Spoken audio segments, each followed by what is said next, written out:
How much of what we saw in the preseason is what you guys going to be carrying into the regular season? For us, our third down stuff is where it gets a little bit more exotic for us. It's even from a year ago, we get a lot more creative on third down. First and second down, there's still going to be some nuances and all that stuff that teams haven't seen, but like to think third down we're a little bit more exotic than what normal teams who run our system. Is it a matter of just kind of tightening things up and just making sure Yeah. that everybody's playing fast? Everything for us is about detail in your assignment and execution. So repetitions, it takes 10,000 reps to be great at something, and so just doing it over and over and over again. And then with regards to that, just making sure that we're aligned properly with regard to disguise, making sure things don't look the same, and being able to execute to the best of our ability.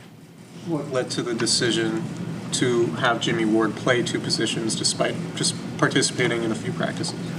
So Jimmy, I'll always talk about getting our best 11 on the football field, and Jimmy is probably one of our best cover guys just in general. He is a really good asset.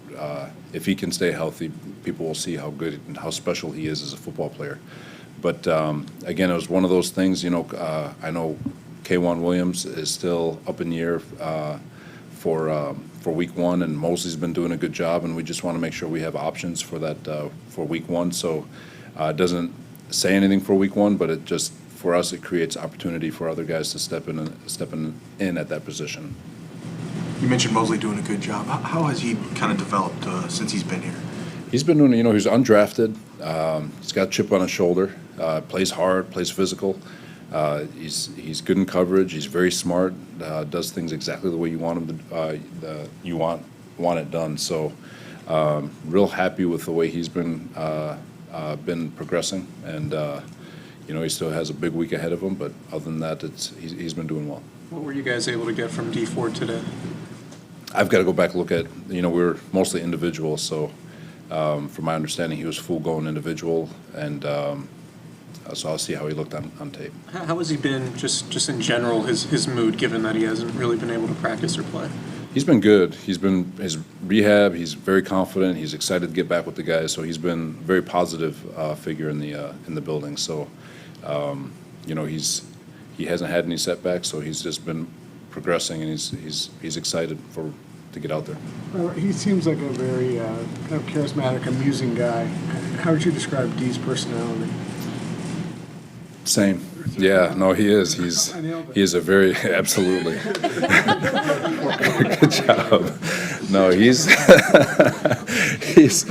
He's a new father, and he just, it's amazing to some of these guys when they become dads, and I don't know him, I didn't know him beforehand, but they have a different why in their lives, so they just see things differently. But he's a very positive, energetic, I don't want to say happy-go-lucky, but he's great to have.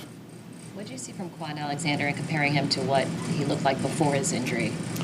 Kwon, from first day of training camp till now, he's really coming along. His legs are getting underneath him. I love his style of football. He understands how to play football and how to get off blocks, how to play within space. His energy that he brings, he has, like I said, tremendous football IQ. So excited about the direction he's going in, and he looks like he's going to be ready to roll in terms of top-level performance by the time week one rolls around. Does his mobility and instinct look the same as it did from film before his injury? If it's different, I can't tell. I mean, he made he put a couple of linemen on skates, one on a screen, one on the reverse early in the game. And he looked like he had good range, good tracking. So he didn't get tested too much vertically, but out on practice during training camp he hasn't shown any limitations. What was the breakdown on the long touchdown in the first quarter where Solomon was in coverage? Was he expecting more help aside from the safety over the top, or was it just as simple as a missed tackle? You guys don't like Solomon on a running back? No. Personally, no, but I'm not a coordinator. No, it's preseason, trying some stuff out. That could happen. with our system, when you're trying to bring 5, when you're trying to bring 6, when you're trying to bring overloads, somebody has to account for the back, and usually it's going to be a defensive end. Otherwise, you're just rushing 4 all the time, or just a simple 5-man pressure that's not very hard for offenses to pick up. So you've got to be able to get creative, and the more creative you get, the more you expose your linemen to coverage. On that particular play, that is not what we want. I'm glad it happened because it created a secondary check that we can get to and all that stuff. But it happened. I'm glad it happened. I'm not glad it happened. But you would still like for us to get it down and get to the next play. But great learning experience for everybody. Is that where D Ford usually would be, in that scenario? He'd probably be the end. I mean, how is he in coverage? How has he been in coverage over the years? He's been really good in coverage. I mean, I think he had over 1,000 snaps at Kansas City, and he's not rushing the passer every time. There's about 600 times where he's dropping back in coverage. So he's got great range, he's got great speed, he's got great awareness of what he's being asked to do. So not that we're going to make a living out of dropping him. He is going to be one of our best pass rushers. But like I said, if you're trying to get creative and to create free runners and blitzes, you're not going to be able to do it just by rushing one extra guy. You're going to have to create overloads. You have to bring more than they can block. And when you do that, you expose your ends to coverage. So, Just to clarify, Solomon should not have been covering that guy. There should have been no, an that's adjustment made. that's his peel. So we call him a peel rusher. So that is his coverage. The overall design of the play, not what we want, which is what I was referring to with Solomon being basically him peeling with the quarterback being able to step into his throw is not something we want. So it's no, we don't want that I happening. understand you don't want that, but how do you, the next time that call happens on that play, what should? Well, I don't want to get into the scheme part of it. That particular play concept, we've gotten a lot of mileage on over the past 2 years. We're number 2 in the NFL in short yardage because and that call is a lead call for us. But that one stretched out to 3rd and 3, which is a completely different game when you're talking about football. So I'm not going to talk about the check and the stuff that we can get through, but it brought great awareness to everybody. You guys pleasantly surprised by DeMontre Moore this training camp? He's been playing his butt off. Like I said, he's a new dad, so it's amazing how the mind triggers when you've got a new why in life. It's the ultimate goal for every human, I think, is to always know what your why is and why you're doing things. And he's relentless. He's been practicing with a relentless nature, and excited for him and getting the second shot at the NFL. So he's making the most of it, and he's got another big week ahead of him. You guys released him early in the offseason and then brought him back. What was going on in that interim?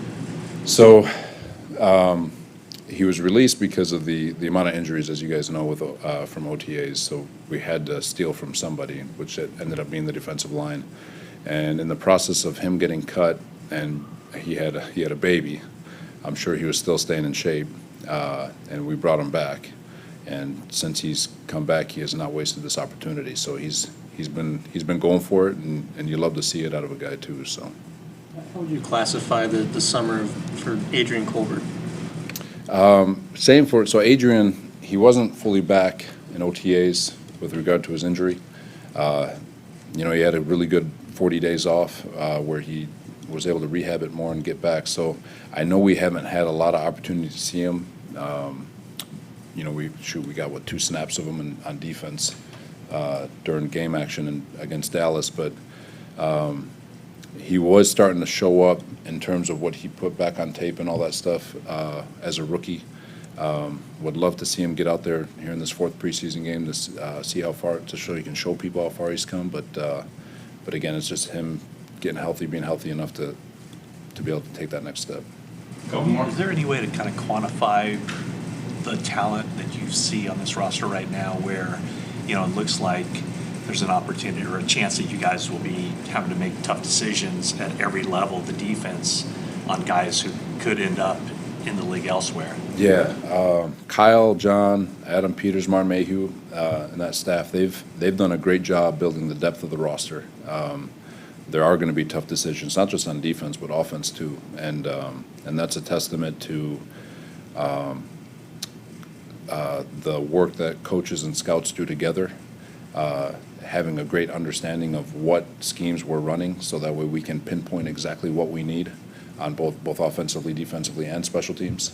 And I think what you see result-wise is we've got a lot of guys that fit what we do, and so we do feel good about our depth, and tough decisions are going to have to be made.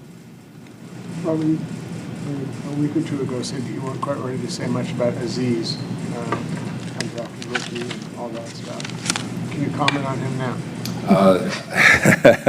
I still feel the same. He's undrafted, so he didn't get OTA, so he's still behind mentally in terms of playbook stuff. I shouldn't say behind. He's still playing catch-up. There's still subtle nuances and details that come into that Mike linebacker spot. Being able to put yourself, I have a process that players should go through. You get your call, you get your alignment, you get your key, which is you place your eyes where they need to be, and then you execute the defense. He's still catching up to the alignment part, and if you're still trying to play catch up to alignment, you're going to be playing catch up with your keys, which leads you to play catch up with your execution. So when he's aligned, his eyes are right and all that stuff, he looks pretty good, but there's still a lot of things with regards to the many different looks, plays, formations that offenses can give him with regards to all the different defenses we run, where he needs to get on it from a precision standpoint to be able to take his game to another level. Right now, heading into this last preseason game, how clear or muddy is the picture for you, just in terms of the guys you are going to have to cut? Is murky a word? Like kind of clear, but murky.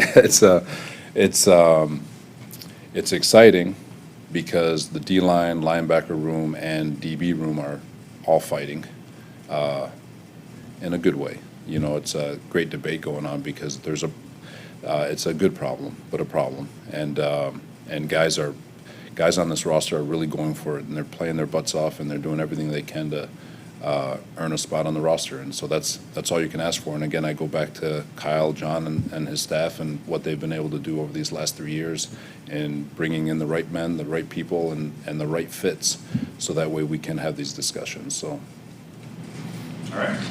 awesome.